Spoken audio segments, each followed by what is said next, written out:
गुरुर्ब्रह्मा गुरुर्विष्णु गुरुर्देवो महेश्वर गुरुं साक्षात् परब्रह्म तस्मै श्री गुरुवे नमः।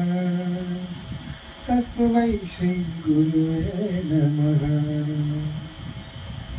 बंदो गुरुपद पदुम परागा सुरुचि सुवास सरस अनुरागा अमीय मूरी में चूरन छाई समन सकल भवरुज परिवारी बंदो गुरुपद कृपा सिंधु नररूप हर महामोह तब जासु बचन रवि कर वंदे बोधमयं गुरुं शंकर रूपिणं नमाशितो हि रत्नवति चंद्र सर्वत्र वंद्यते। हे गुरुदेव, मुझे शक्ति दीजिए, मुझे ज्ञान दीजिए ताकि मैं इस कार्यक्रम को आगे ले चलूं।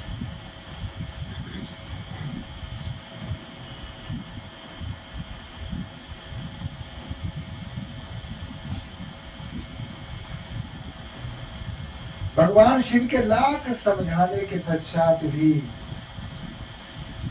माता सती दीप न सुनी। उन्होंने कहा, सती, पिता, स्वामी, मित्र और गुरु के पास जाने में कोई आपत्ति नहीं है। वहां कहीं भी जा सकता है, कभी भी जाया जा सकता है। आप आमंत्रित हो तब भी जा सकते हैं, अनामंत्रित हो तब भी जा सकते हैं, कोई दोष नहीं है। लेकिन यदि जानबूझकर आपके साथ दुर्नीति की गई है, अनीति की गई है, आपको चिढ़ाने के लिए, आपको नीचा दिखाने के लिए, अगर आपको आमंत्रित नहीं किया गया है तो वहां नहीं जाना चाहिए। मैं तो यही कहूंगा कि आप वहां मत जाइए।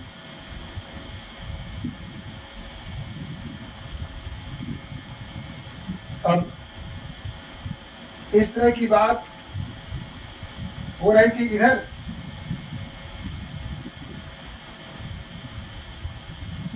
सती माता के मन में आत्महीनता का भाव बढ़ जाता है, वो नहीं मानती है।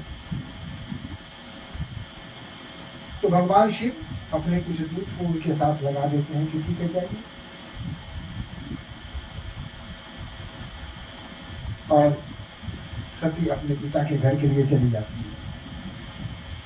पिता भवन उत्सव परम जो प्रभु आयसु होई तो मैं जाऊं कृपायतन सागर देखन सोई। भगवान शिव से प्रार्थना करती है, तो कहूँ नीक मोरहु मन भावा यह अनुचित नहीं नेवत पठावा दक्ष सकल निज सुता पुराई हमरे बैर तुम्हारे बिसराई। तो ठीक है, लेकिन उचित नहीं है, अगर आपको आमंत्रित नहीं किया गया है तो आप मत जाइए। भगवान शिव ने कहा,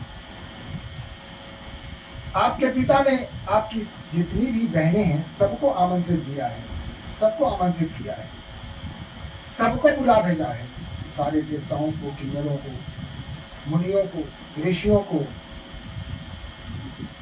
प्रत्येक को आमंत्रित किया गया है। ब्रह्मा जी को आमंत्रित किया गया है, विष्णु जी को आमंत्रित किया गया है, और एक मुझे आमंत्रित नहीं किया गया है। इसका अर्थ है कि मुझसे द्रोह है उनका, और मेरे कारण आपको आमंत्रित नहीं किया गया है, क्योंकि आप मेरी धर्मपत्नी हैं, इसलिए आपको भी आमंत्रित नहीं किया गया है। ऐसी स्थिति में ब्रह्म सभा हम सब दुख माना, ब्रह्म सभा की बात जो है वो दक्ष भूले नहीं है। अजहु करहि अपमाना, इसलिए वो आज मेरा अपमान कर रहे हैं। ब्रह्म सभा जब लगी थी, जब प्रजापति दक्ष को प्रजापति की उपाधि ब्रह्मा पितामह ब्रह्मा ने प्रदान की थी। प्रजापति की उपाधि क्या होती है? तो प्रजापति के ऊपर ये अधिकारी की बात, अधिकार सिर्फ ब्रह्मा के पास है। प्रजापति से अधिक अधिकार देवताओं में सिर्फ ब्रह्मा जी के पास होता है। सभी देवता इंद्र, वरुण, अरुण जितने भी हैं, ये सभी प्रजापति के अंतर्गत आते हैं। उनका पद बड़ा हो जाता है, उनको ज्यादा सुख सुविधाएं मिलती हैं। जहां ब्रह्मा जी ने इन्हें प्रजापति की उपाधि दी, उसमें शिव भी थे, भगवान विष्णु भी थे, ब्रह्मा जी तो थे ही, अन्य अनेक देवता थे। तो जब इन्हें उपाधि दी गई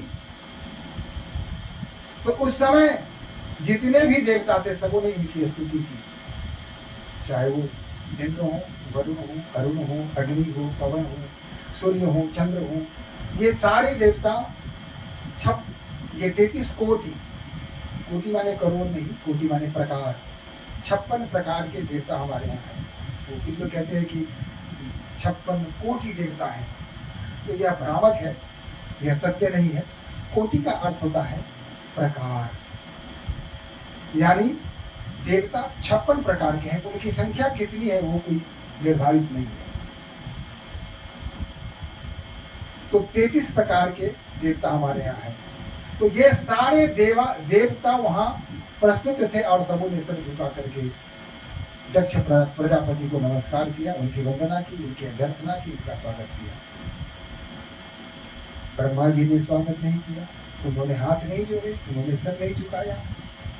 तो दक्ष ने सोचा कि चलो इन्होंने तो मुझे बनाया ही है, तो कोई बात नहीं, उनको क्षमा कर दिया। अब जहां तक विष्णु जी की बात है, तो दक्ष ने सोचा कि इन्हीं के नाभि के कमल से निकल करके तो ब्रह्मा जी की उत्पत्ति हुई है, तो ये तो महापितामह हो गए, तो चलो इनकी ही बातों को बुरा क्या मानना। लेकिन भगवान शिव ने अभ्यर्थना नहीं की, उन्होंने नमस्कार नहीं किया, उन्होंने सर नहीं झुकाया, उन्होंने प्रशंसा नहीं की। बुरा लग गया, ये तो ठीक बात नहीं है। शिव ने मेरी अभ्यर्थना नहीं की, इसने मेरी प्रशंसा नहीं की, इसने मेरी स्तुति नहीं की। एक तो यह मेरा दामाद लगता है, इस कारण भी मैं श्रेष्ठ होता हूं। तो इनका कर्तव्य होता है कि ससुर होने के कारण मेरी वंदना करे, इन्होंने नहीं किया। बहुत बुरा लग गया उनको। और तब उसके बाद से यत्र तत्र जहां भी इन्हें अवसर मिलता था, भगवान शिव की आलोचना में लग जाते थे कि वो तो क्या कहेंगे, न उसके माँ का पता, न उसके पिता का पता, न उसके समाज का पता, न उसके घर का पता, कहाँ से आया कोई नहीं जानता है, उसके कुल खानदान का कुछ पता है। अरे हमने गलती से अपनी बेटे का विवाह कर दिया, हमसे बड़ी भूल हो गई, हमें अपनी पुत्री का विवाह उसके साथ नहीं करना चाहिए था। इस तरह की अनर्गल बातें चारों तरफ फैलाना प्रारंभ कर दिया दक्ष ने। उसने कहा कि एक तो अशुभ रूप में रहता है, बताइए, लोग समाज में रहते हैं, वो शमशान में रहता है। लोग कपड़े पहनते हैं और वो दिगंबर है, मिर्गा की छाल पहनता है, लोग कपड़े पहनते हैं, मिर्गा की छाल लपेट के घूमता है। बताइए, ये मानवोचित गुण है? समाज में लोग रहते हैं, लोगों से मिलते हैं, जुलते हैं, किसी से मिलता है, नहीं मिलता है, आंख बंद करके एकदम पता नहीं किस दुनिया में रहता है। इस तरह की बातें चारों तरफ वो फैलाना प्रारंभ कर दिया। और इस बीच में उन्होंने जैसा कि कहा कि यज्ञ का आयोजन किया, महायज्ञ का आयोजन किया, सबको आमंत्रित किया, सारे देवी देवताओं को आमंत्रित किया, गंधर्व को, किन्नर को, नाग को, सबको आमंत्रित कर दिया। शिव को आमंत्रित नहीं किया। अब सभी देवता अपनी अपनी भार्या के साथ, अपनी अपनी पत्नी के साथ वहां से विमान पर चढ़ के निकल रहे हैं और मंगल गाते हुए निकल रहे हैं आनंद से। हालांकि मैं थोड़ा पीछे जा रहा हूं। तो सती ने जब देखा कि ये क्या हो रहा है, शिव तो सब जानते थे। कहा कि सती, आपके पिताजी ने एक महायज्ञ का आयोजन किया है। सुनते ही सती खिल गई। पिताजी ने आयोजन किया है तो बहुत अच्छी बात है। शिव ने कहा लेकिन हमें आमंत्रित नहीं किया है, सबको आमंत्रण गया है, मेरे पास कोई आमंत्रण नहीं आया है। सती ने कहा कि हो सकता है डाक सेवा की गड़बड़ी हो गई हो, डाकिया लाने में देर कर दी हो, नहीं पहुंचाया होगा टाइम से। हो सकता है 2-4 दिन का डेट, हो सकता है आज नहीं तो बिहान, आयोजन के बाद कहीं पहुंचे। किसी जमाने में जब पत्र आया करता था तो 1 महीने के बाद भी पत्र पहुंच जाए अपने निर्धारित स्थान पर, यह भी कहना कठिन था। तो सती माता ने सोचा कि कहा कि हो सकता है कि आगे पीछे कहीं हो गया हो, यानी किसी तरह। सती ने यह कहा कि आपके ससुर ने, ये नहीं कहा मेरे पिता ने। देखिए, जब स्त्रियों को पति को पटाने की जब आवश्यकता होती है तो आमतौर पर तो कहते कि मेरे पिताजी, मेरी माता, मेरा भाई, मेरी बहन। लेकिन जब कोई काम लेना हो पति से तो क्या कहेंगी? आपके ससुर, आपकी सास, आपके साले, आपकी साली, आपकी सरहद, मेरी नहीं आपकी। ये भी वही करें कि आपके ससुर जी ने जब आयोजन किया है तो दायित्व होता है कि मैं वहाँ जाऊँ। पिता तो आखिर पिता ही होता है ना, जाना चाहिए। आमंत्रण आने में थोड़ी गड़बड़ी हो गई होगी, मुझे जाना चाहिए। उन्होंने बार बार समझाया, जो बिन बोले जाऊ भवानी, रही लसीलू सनेहु ना काली। बिना बुलाए जाओगी, सम्मान नहीं मिलेगा, वहां अपमानित होने का भय है। अगर मेरी मानो तो वहां जाना तुम्हारे लिए उचित नहीं है। यह भी कहा कि यद्यपि मित्र पितु, यद्यपि मित्र प्रभु पितु जागिए बिनु बोलहु न संदेहा। गुरु, मित्र, पति, इन चारों के पास जाने में अगर कोई आमंत्रण नहीं हो तब भी आप जा सकते हैं। लेकिन तदपि विरोध मान जहाँ कोई, लेकिन जहाँ कोई विरोधी पहले से ही खड़ा हो वहां तहाँ गए कल्याण न होई। अगर वहां फिर जाते हैं तो कल्याण होने की संभावना 100% है। वहां कुछ भी शुभ होने की बात नहीं होगी, वहां अशुभ होना निश्चित हो गया है। भांति अनेक शंभु समझावा, भारी बसन ज्ञान उर आवा। अपनी तरफ से बहुत समझाने का प्रयास किया भगवान शिव ने, लेकिन भावी जो प्रबल है उसे कौन रोक सकता है? उनको ज्ञान नहीं हुआ, शिव की बात को न समझ सकी। कहते हैं जब विपत्ति आना होता है ना, जाको प्रभु दारुण दुख दीने, ताकि मति पगले हरी। तो मति तो प्रभु ने पहले ही उनकी हर ली। तो लाख समझाते, इससे कोई अंतर पड़ने वाला था नहीं। कह प्रभु जाहु जो बिन बुलाए, नहीं भली बात हमारे भाए। खैर बिना बुलाए अगर तुम जाती हो तो खैर मेरे लिए या मुझे बात अच्छी नहीं लगी, मुझे पसंद नहीं है, मैं इसे लाइक नहीं करता हूँ। लेकिन अगर तुम जाना चाहती हो तो खैर स्वतंत्र हो जाओ, जा सकती हो।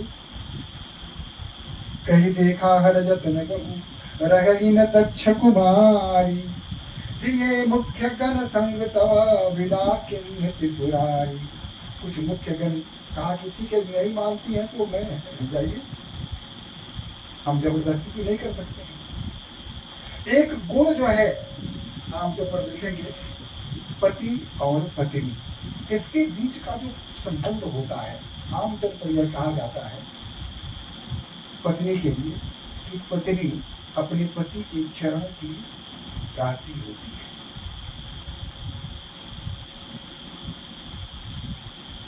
लेकिन पति,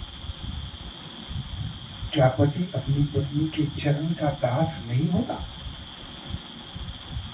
यह एक बात है, समझने की बात है। यह समझना पड़ेगा पत्नी को, पति नहीं समझाएगा।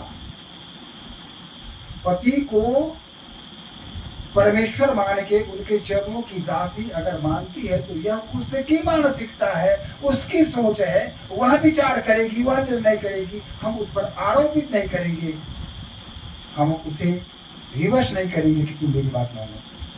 ये तो संस्कार की बात है।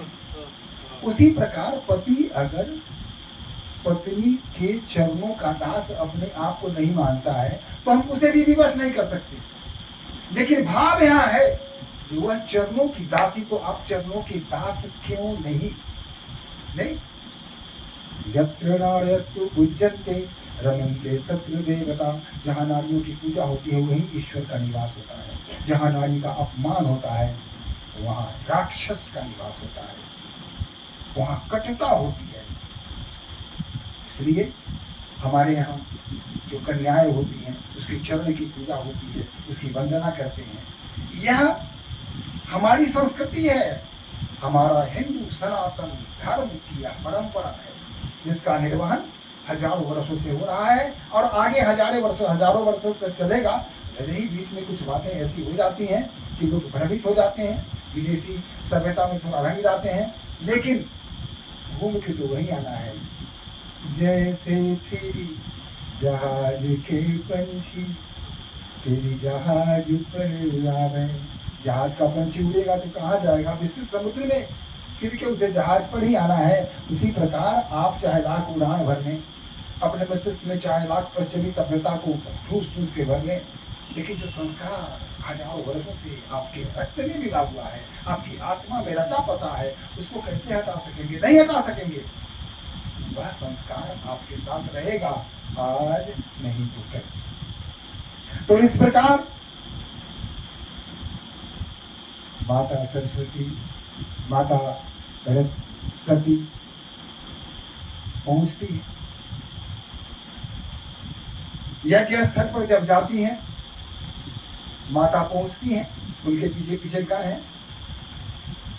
तो यज्ञ स्थल से पहले ही गण कहते हैं कि माता हम तो आमंत्रित है नहीं, इसलिए यज्ञ स्थल पर हम नहीं जा सकते। हम लोग यही आपकी प्रतीक्षा करते हैं।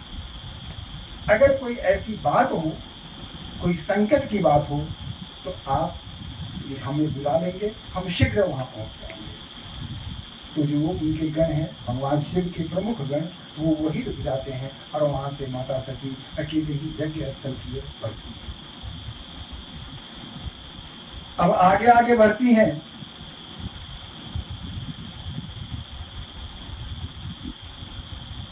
तो जितने भी देवता हैं दक्ष के भय से माता सती की ओर नहीं देखती है। अवहेलना करती हैं, उनका अपमान करती हैं, आंखें चुरा लेती है, मुंह फेर लेते हैं सभी देवता। जो जो आगे बढ़ते हैं त्यों त्यों देवताओं के साथ ऐसा ही होता है। अब इस तरह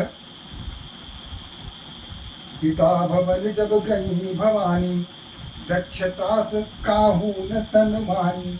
दक्षतास काहू न सन्मानी, सादर भल ही विधि एक माता। वहां अगर मिलने आया उनके पास, जितने भी देवतागण थे सभी अपनी आंखें चुराने लगे, बगल झांकने लगे। किसी ने भी माता सती का स्वागत नहीं किया, कोई भी उठ के सम्मान नहीं किया। यही नहीं, भगिनी मिली बहुत मुस्काने, और जो उनकी बहनें थी बहुत मुस्काने, मुस्काना और बात है, बहुत मुस्काने। हाँ? आमतौर पर होता है कि इसको तो निमंत्रण मिला नहीं, बिना आमंत्रण के ही भागी चली आई। बहुत मुस्काने माने क्या, सती आ गई अरे अच्छा लगा तुम आई ना, बहुत अच्छा लगा। अच्छा नहीं लगा, व्यंग है। दूसरी, निमंत्रण नहीं मिला फिर भी आ गई, तो बड़ी बात है, आओ।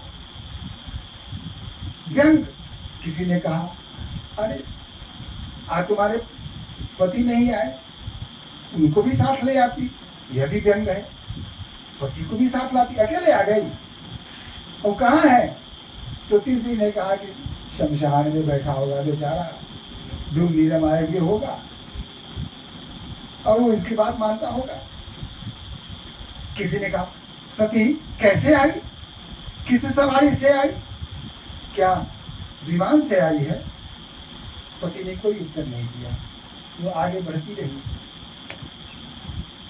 किसी ने कहा सती, और सभी तड़क भड़क में थी, सोने चांदी के गहने हीरे जवाहरात के रंगों से लदी हुई थी, है? और बहुमूल्य साड़ियों से परिवेशित थी, और सती एक साधारण कपड़े में आई थी। तो वैसे भी सभी ही भावना से सती की ओर देख रहे थे, मुस्कुरा रहे थे, व्यंग कर रहे थे। सती सब समझ गई थी। तभी उसकी दृष्टि माँ पर पड़ी, और माँ की दृष्टि उस पर पड़ी, और माँ की तरफ दौड़ चली, माँ भी दौड़ चली, और दोनों एक दूसरे को आलिंगित करने लगे। सब भूल जाए, माँ नहीं भूल। पुत्र को पुत्र भवति, माता को माता न भवति। पुत्र भले ही कुपुत्र हो जाए, माँ कभी को माता नहीं होती। माँ नहीं होती तो ईश्वर की परिकल्पना नहीं होती। हम ईश्वर को नहीं मानते, हम ईश्वर की पूजा नहीं करते। वह माँ है जिसके कारण ईश्वर है। माँ नहीं होती तो ईश्वर नहीं होते। माँ के माध्यम से ईश्वर तक पहुंचा जा सकता है। माँ जितना प्रेम, जितना वात्सल्य, जितना स्नेह अपने बच्चों से करती है, ईश्वर भी इतना ही प्रेम करते होंगे। यही इसी परिकल्पना के कारण, माँ के प्रेम के कारण ईश्वर के प्रति अगाध श्रद्धा का आविर्भाव हृदय में होता है। अगर ऐसा नहीं हो तो ईश्वर कौन मानेगा? वह माँ है जो ईश्वर का दिग्दर्शन कराती है। माँ गले से लग गई, माँ रोने लगी। माँ ने भी नहीं पूछा कि तू अकेले क्यों आई। माँ जानती थी कि आमंत्रण में नहीं गया है। माँ रोती रही, सती रोती रही। आश्वस्त जब थी तो सती ने पूछा, माँ मुझे निमंत्रण क्यों नहीं गया?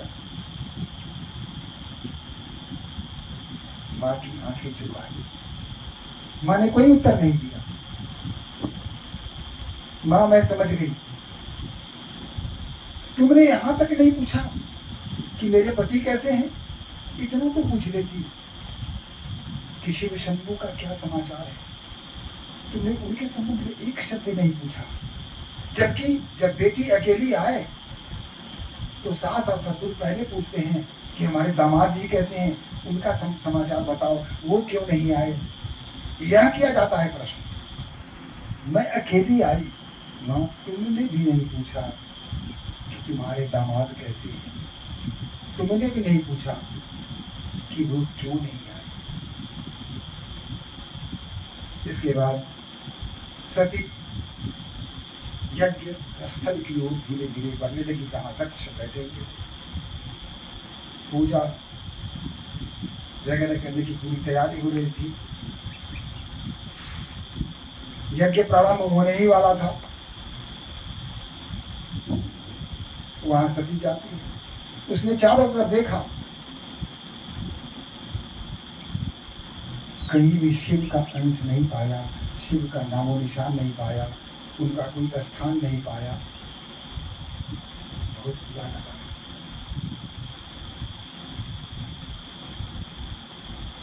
क्रोध से आग हो गई। कहा कि ब्रह्मा जी, आप तो प्रत्येक जग में त्रिदेव के नाम से तीनों आते थे, आज शिव नहीं है फिर भी आप आ गए। श्री हरि भगवान विष्णु, आप भी तो त्रिदेव के रूप में आते थे, किसी भी यज्ञ में सम्मिलित तो होते थे, वहां आपकी पूजा होती थी। आज आपको शिव याद नहीं आए, भूल गए। और समस्त देवताओं, यहाँ शिव के साथ अपमान हुआ और तुम लोगों ने देखा सुना, तुम्हारे सामने सब कुछ हुआ और तुम लोग सुनते रहे, देखते रहे, सहते रहे, तो कुछ बोला नहीं। एक एक को इसकी सजा मिलेगी, इसका फल तुम्हें अवश्य मिलेगा।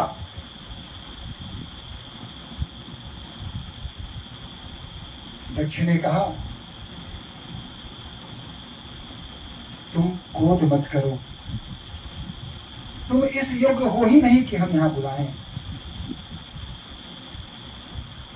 तुम्हारे पति पागल हैं, अघोरी हैं, शमशान में रहते हैं, ढंग का कपड़ा नहीं पहनते हैं, ढंग के लोगों से मिलते नहीं हैं, जानवरों के साथ रहते हैं, भूत प्रेत उनका संगी साथी है। किसी देवता से उनका मिलन होता है? सभ्य समाज में मिलते हैं, मैं क्यों बुलाऊं उन्हें? कहा कि पिताजी, आप भूल कर रहे हैं।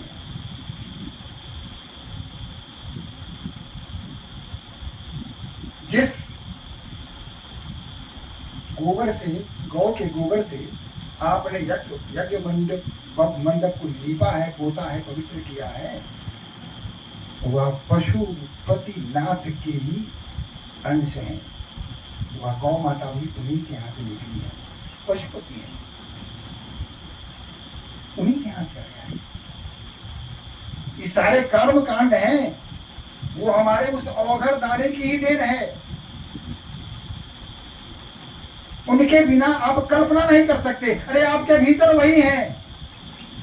अगर यह ब्रह्मा की तरफ इंगित करते हुए कहा कि अगर ये सृष्टि करता है, अगर ये पालन करता है, तो ये शिव संहार करता है और कल्याण करते हैं। सारे संसार का कल्याण करने वाले हमारे भगवान शिव हमारे पति हैं, जिसका आपने अपमान किया है।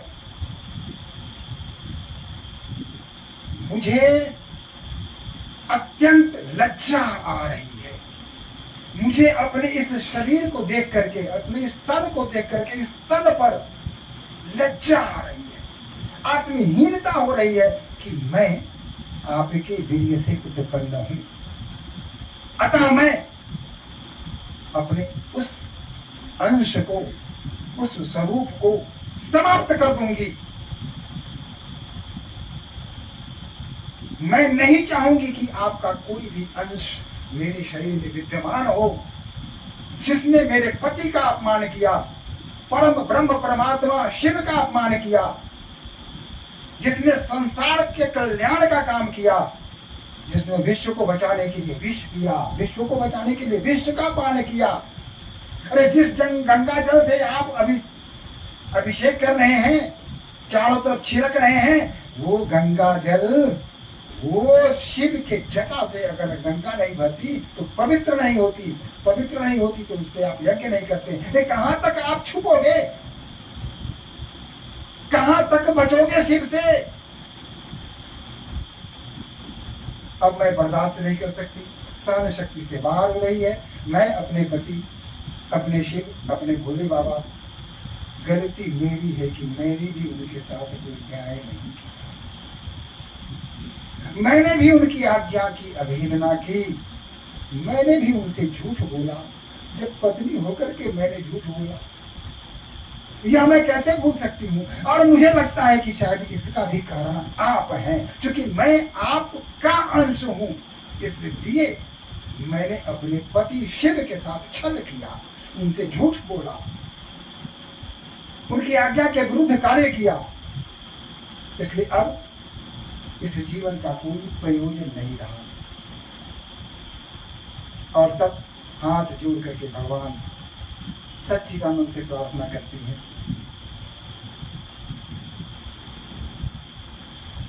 कि हे परमात्मा कि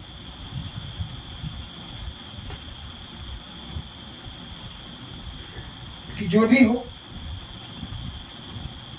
मैं अब इस तन को धारण नहीं कर सकती, अतः आपसे हे परमात्मा, हे सच्चिदानंद, यही प्रार्थना है कि मुझे प्रत्येक जन्म में शिव के चरणों की दासी बना के भेजना। इस जन्म में हो या अगले जन्म में हो, जन्म जन्म मैं शिव की दासी बन के रहना चाहती हूँ। और यह कह के उन्होंने योग शक्ति से अग्नि उत्पन्न किया और उसमें जलने लगी। परमात्मा ने भी वहाँ उनकी प्रार्थना को स्वीकार किया और योग अग्नि में जलने लगी और जलते जलते रात हो गई। जब यहाँ बाहर जो बैठे हुए गण बैठे हुए थे, बहुत देर हो गई। जब बहुत देर हो गई और माता सती वापस नहीं आई तो इन्हें चिंता हुई, कहा कि अब नहीं, अब निमंत्रण आमंत्रण की प्रवाह नहीं करनी है। अब जो भी हो, माता सती निश्चित रूप से संकट में है। और यहाँ आकर देखा सती जल रही हैं। थे तो भगवान शिव के ही पुत्र। फिर क्या था, जो जहां मिला उठा उठा के पटकना शुरू कर दिया। मंडप में जितने भी पांडाल लगे हुए थे, तंबू को उखाड़ उखाड़ के फेंकना शुरू कर दिया। चारों तरफ कोहराम मचा दिया। और उसके बाद वहां से भाग के शिव के पास आए। शिव तो जानते ही सब कुछ सर्वज्ञ थे,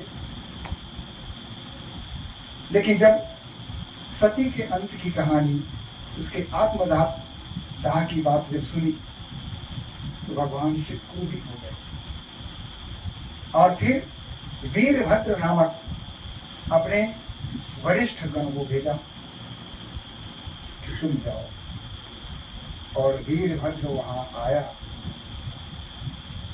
उसने भी वही किया। यत्र तत्र देवताओं को उठा उठा के पटकना शुरू कर दिया और सीधे दक्ष के पास पहुंच गए और दक्ष का पकड़ ली गर्दन और यूं घुमाना शुरू कर दिया, चाक की तरह नचाना शुरू कर दिया और उनके सर को नोच के अग्नि कुंड में डाल दिया। और इस प्रकार दक्ष का यहाँ अंत हो गया। अब सती का अंत हो चुका था। शिव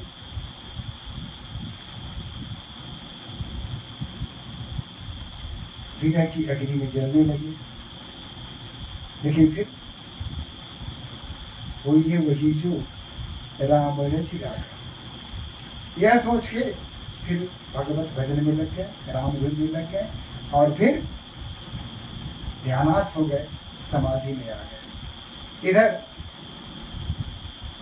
हिमांचल के घर में जहाँ पार्वती जी का आना था, वहाँ पेड़ पौधे सूखे हुए थे। जीव ही पार्वती जी के जन्म होने की संभावना हुई, संपूर्ण पर्वत के पेड़ पौधे हरे भरे हो गए। जीव जंतु चारों तरफ चहलकदमी करने लगे, त्रिविध बयार बहने लगी। सर्वत्र मधुमास का आगमन हो गया। जो हिंसक पशु थे वह अपना स्वभाव भूल गए। एक ही स्थान पर सिंह, बाघ, हिरण सब रहने लगे। बाज और कबूतर सभी मिलजुल के रहने लगे। आनंद का चारों तरफ वातावरण तैयार होगा, क्योंकि माँ भवानी आने वाली है, उनका स्वागत होने वाला है। अब अगला माता पार्वती का जन्म और उससे संबंधित बातें फिर कल संध्या में करेंगे। तब तक के लिए आइए एक भजन कर लेते हैं। सुने, प्रभु तुम तन में समा जाओ, जीवन में समा जाओ, अखियों के रस्ते से मेरे मन में समा जाओ, अखियों के रस्ते से मेरे मन में समा जाओ। तुम नटवर नागर हो, नटवर नागर हो, रूप बदलते रहते हो। तुम नटवर नागर हो, घट घट यायावर हो, घट घट में तुम विचरते रहते हो। दीन दुखी हित प्रभु, दीन दुखी हित प्रभु, करुणा के सागर हो। दीन दुखी हित प्रभु, करुणा के सागर हो। तुम भव भय भंजन हो, संसार का जो भय है इसको समाप्त करने वाले, इसको खंडित करने वाले तुम हो। तुम भव भय भंजन हो, सुर नर अनुरंजन हो। देवताओं, मनुष्यों में, ऋषियों में, मुनियों में आनंद भरने वाले तुम ही हो। दुष्ट दलन जग के प्रभु परशु प्रभंजन हो, दुख दुष्ट दलन जग के प्रभु परशु प्रभंजन हो। दुष्टों का दलन करते हो, नहीं? परित्राणाय साधूनां विनाशाय च दुष्कृतां धर्म संस्थापनार्थाय संभवामि युगे युगे। दुष्ट दलन जग के प्रभु परशु प्रभंजन हो। तो आइए एक बार भगवान राम का गुणगान कर लें। श्री राम जय राम, जय जय राम। श्री राम जय राम, जय जय राम। श्री राम जय राम, जय जय राम। श्री राम जय राम, जय जय राम। श्री राम जय राम, जय जय राम। श्री राम जय राम, जय जय राम। श्री राम जय राम, जय जय राम। श्री राम जय राम, जय जय राम।